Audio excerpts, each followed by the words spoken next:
Alright.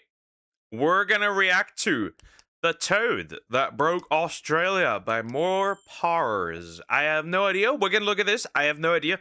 I don't know much about toads. I know, however, that Australia does not exist and is a psyop. Anyways, we'll go in. Also, please consider liking and subscribing. I appreciate it. Here we go. I wonder what that is about. The toad. Australia is home to some of the deadliest animals on the planet. But what if I told you there's one Well, it is the Dark Continent, as some may refer to it. It kinda is, very much, actually. creature they all fear? An invasive species, millions strong, wiping out native... Well, I have a question. It's not... Remember, they lost against birds. They lost against the emu. A strong bird, apparently. animals that we are locked in combat with to this very day. What kind of vile beast is capable of spreading such reckless hate? The answer is this fat fucking toad. But how did this war begin? That's a big fucking chunky boy. That's a fat fucking boy. That's rather interesting. That's a thick damn boy. He is thick. One might think he is the thickest of he might be the thickest of them all. That's crazy. Well, to answer your question, we're gonna have to go way back. The year is 1866. We are in the land down under, and our story begins... So you're telling me basically they took this man to Australia and well, they've lost control over it, pretty much. the same way many tragedies do. With the British. You see, having gone hippity-hoppity, your ancestral home is now my property around 90 years back, the Brits were in full swing, rampantly colonising the country. And part of that included agriculture. Now, they brought with them many crops, but the important one in this story is sugarcane. Sugar was valuable. Okay, so let me guess. They imported the sugarcane to Australia, right? And along came the froggiest of all, the toadest of all toads. The alt-right, frogs and toads are different. Toads are much bigger, frogs are much smaller. Not only for trade, but also because, well, the fucking tea isn't going to sweeten itself, is it? But you see, sugarcane only grows in the heat, which ruled out the south of the country. It also likes humid environments, which ruled out Western Australia, which left them with one option. And so, the cane farmers loaded up their first Stardew Valley save in Queensland in 1860. Queensland, 1866. All right. And, now, again, I still believe they probably, or was the toad always there, and because of the sugar cane, it made them very strong. 66. But the farmers ran into an issue. You see, Queensland is home to these nifty little bugs called Dermalopida albertum. These are... Oh. So, okay. I think I know what's going on. I know what's going on. So they brought the plant over, right? Sugarcane, right? They brought it over to Australia. However, there is a bug who loves to eat sugarcane. So as an answer to that, they brought over the toads to deal with the bugs. And now the bugs are dealt with, but now you have a massive amount of toads everywhere. Are native beetles that hit their macros by munching on plant leaves. So when cane farmers joined the Queensland Minecraft server and set up a f***ing Hermitcraft-sized farm, the beetles were in heaven and set to work demolishing the plant leaves. Now, funnily enough, the adult bugs weren't actually the problem. Sugarcane leaves hold full value. But the problem is that with such an abundant food source, the bugs started multiplying, laying their eggs around the base of the plants. These eggs hatched into larvae, and unlike the grown-ups, these little worms don't eat the leaves. They eat the roots. And so the sugarcane Yeah, it is the reason, right? They brought over the toad to deal with the extensive amount of bugs going on. Remember, Starship Troopers taught us one thing: only a dead bug is a good bug. And starts getting absolutely fucking spit roasted, and the farmers can do nothing but watch as sugarcane yield plummets through the floor along with their profits. This whole situation really pissed off the farmers, who banded together, went to the Australian government, and told them to fucking fix it. Sir, a horde of creatures is destroying the cane fields. A horde of bugs has hit the tower. Practically, that's what's going on. A horde of bugs has hit the tower, the sugarcane tower in this case. And so, the Queensland government founded the Bureau of Sugar Experimentation Stations, or the BSES, in 1900. This team of crack scientists then immediately set out trying to solve the very same issue every single Factorio player faces. This place is covered in bugs. They are breaking my shit. How do I violently slaughter the local wildlife in order to expand capitalism and my profit margins? The BSES pondered this question for 25 fucking years. They tried spraying chemical insecticides. Didn't work. They tried injecting insecticides into the soil. Didn't work. They tried releasing the fucking cordyceps fungus, and it still didn't work. Then, one day in the office, while pondering this question, someone...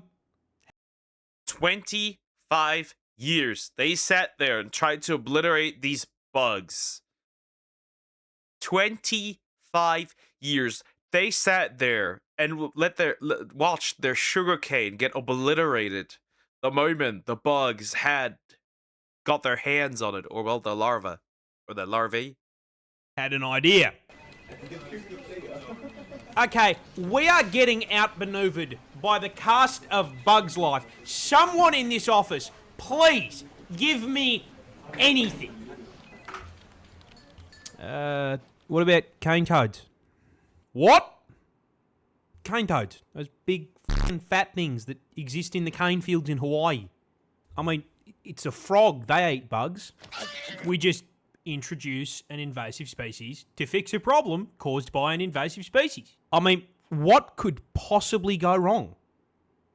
The enemy of my enemy is my friend type of thing here. But well, he wasn't a friend too much because they probably got it going on pretty quickly, I'm assuming. And so, in June of 1936, 2,400 brave cane divers were deployed to the fields to deal with the arthropod menace. But there's just one small issue. Cane toads were fucking dog shit. Yeah, funnily enough, big, fat, slow, ground-dwelling toads were not exactly the smartest solution to deal with beetles that spend the majority of their adult life. So you are telling me, okay, that these idiots put another invasive species to get rid of another invasive species. However, these toads were so useless that you now have to deal with 2 invasive species. 6 meters off the fucking ground. It's over, Anakin! I have the high ground! On top of that, cane toads don't dig for food either, so they didn't eat the larvae. Now this all sounds like information that should have come up during the research and study phase of the plan. This, however, implies that there was a research and study phase. The BSES did not conduct a single fucking study on environmental impact before releasing an army of cane toads. Are you This complete absence of brain cells caused a rather spectacular domino effect of ecological fuck-ups and it's going to teach you a valuable lesson about invasive species. You see, while the cane toads barely ate what they were supposed to, they did eat. And as incredibly large omnivorous toads, they ate practically anything they could fit into their mouths. Rats. Everything. Does that include the sugarcane itself? So you introduced, right? Because if it's a cane toad, it lives in the sugarcane fields, then... Anyways. Mice. Lizard. Snails. Baby birds. It was the toad equivalent of f***ing Kirby. And then, not unlike the exact problem they were brought here to solve, with all that food, they started reproducing. A lot. In fact, female cane toads can lay anywhere between 8,000 to 30,000 fucking eggs per clutch. But I mean, this should not be too much of a problem. Australia is home to some of the deadliest creatures on the planet. Surely, the local wildlife has this under control. Wait, what? Cane toads, they're poisonous. So those little bulges. So you're telling me they introduced it, right? And there's nothing living on this continent that is built to deal with these dudes because they're poisonous, meaning that they obliterate everything and anything. Well, that's pretty wonderful. On the shoulder, and those are parotoid glands, and they are packed to the brim with bufotoxin. No, that's not a D's nuts joke. Got him! Now, whenever the adult toads are threatened, they will squirt this white, sticky fluid out of the glands. And when ingested, it does... Toad cum. Toad coom. The coom! two things. One, makes you trip absolute balls thanks to the hallucinogenic bufotenin. And two, the other ingredient, bufogen, just straight up gives you a fucking heart attack. It's important to note that this toxin is also present in their eggs and tadpoles. Now, in their natural habitat, this isn't as much of a problem because everything around them has had thousands of years to get good and deal with this fuck-ass poison build by either developing immunity or learning to eat around the glands. But Australia is not their ecosystem, and despite all of the deadly animals we've got, they have had a grand total of 5 minutes to adapt to the presence of the fucking Calid toad. Now, quick question for the class. Okay, let me, okay, hold up. They basically introduced an unstoppable force on their continent, and they can't get rid of it. I wonder how many are there in Australia. Dude, they just made Australia more deadly. Remember that. They introduced a species to make it even more deadly. The Dark Continent, I tell you how it is. What happens to an animal population when there is nothing to eat it? It gets bigger. And so, shortly after being introduced, a rapidly expanding tyrannid swarm of toads began to spread across the country. The BSES noticed this and, did fucking nothing. Because it technically didn't affect the sugar cane. The swarm spread further, occupying all inhabitable parts of Queensland, and they were laying so many fucking eggs that their clutches began polluting the waterways like a bufo. Wow, it was so bad that they poisoned literally drinkable water? Oh shit. Oh shit. Toxin teabag, killing native fish as well as any animals that drank from the water. The BSES did nothing. Those eggs hatched into tadpoles, which started killing more fish. The BSES still did nothing. The swarm advanced, breaching into the Northern Territory and New South Wales. When questioned, the BSES insisted the toads were doing their jobs and everything was fine. By the 1980s, There are no toads in Australia. 1980s. the toads were now starving out or just fucking eating local wildlife and one-shotting anything that tried to eat them. And considering, at this point, there were 5 fucking million of them, that happened a lot. So, with local wildlife being absolutely fucking decimated, the BSES was forced to acknowledge that maybe, just maybe, Listen, we fucked up. but, oh well, everyone makes mistakes, nothing we can do about it. No, they left it for the government to clean up. Sir, a second horde of creatures has escaped the cane field. Fuck. A second wave of toads has hit the tower. That's crazy. That is insane. Wow. So not only did they get their ass beat by big birds, decently sized birds, they also got their ass beat by, effectively, if you want to call them that, an army of frog creatures. Toads. A swarm of toads.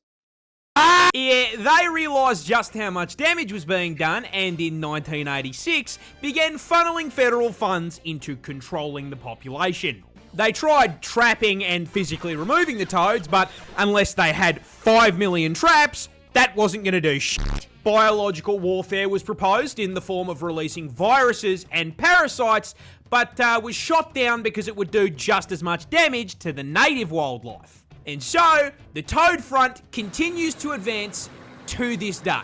So where does that leave us? Short answer is kind of fucked. Cane toads now threaten a total of 75 native species, and they've even driven populations of animals like the northern quoll to complete extinction in parts of the country they infest. And with the population now sitting at 200 fucking million toads, that infestation is spreading, with predictions showing they will be fucking up ecosystems in 5 states in the near future. And given that they have amassed a population 10 times the size of the humans in Australia, the government has completely fucking abandoned the fight for eradication, switching focus to harm reduction, using bait toads covered in non-lethal but unpleasant substances to try to teach local wildlife that toad bad. On top of this, the government has encouraged the broader public. You put the stinky toad in front of a crocodile and you're like, that one, yeah, that one, bad. Go talk to this one. Bad. Toad bad. Toad equals bad. To, just fucking kill the toads. You are supposed to do it humanely by catching them and sticking them in a freezer for 48 hours, but, most people don't want a frog taking up their freezer space, so they just use a golf club or a car. Driving in my car right after And with this being Australia, our wildlife is also putting up a fight. Keelback snakes, for example, are immune to their venom, and Ricali and magpies have learned to flip them onto their backs before getting a feed. Now, jokes aside, you want to know who I feel genuinely fucking awful for? The toads. They didn't ask for any of this shit. They just got dumped onto a random island and did their thing, and now they are being actively hunted. No. The assholes in this Suffering from success. Well, they are too successful. Well, considering that just straight up obliterating them doesn't stop them, and considering how they literally have like up to 30,000 eggs, it's safe to say that if they will spread to other continents and take them over too. Safe to say. story are the BSES and the cane growers. Because you may be thinking, why were they allowed to do this shit in the first place? Well, that's the neat part. They weren't. The federal government banned the f***ing idea when they came up for it in 1935, based on the advice of entomologists who rightly presumed the toads would become a bigger f***ing issue than the beetles. This great Walter W. Frogette. This great toad, immune from enemies, omnivorous in its habits, and breeding all year round, may become as great a pest as the rabbit or cactus. Walter W. Froggatt. But the BSCS and the cane growers lobbied to have the ban lifted in 1936. We are stuck in permanent toad combat because these dickheads looked at scientific advice and went, nah-uh. You have got to be fucked. G'day, Merry Christmas, Happy Holidays, and thank you. That's the end of the video. So, to summarize, the Aussies are getting their ass beat by a fucking toad.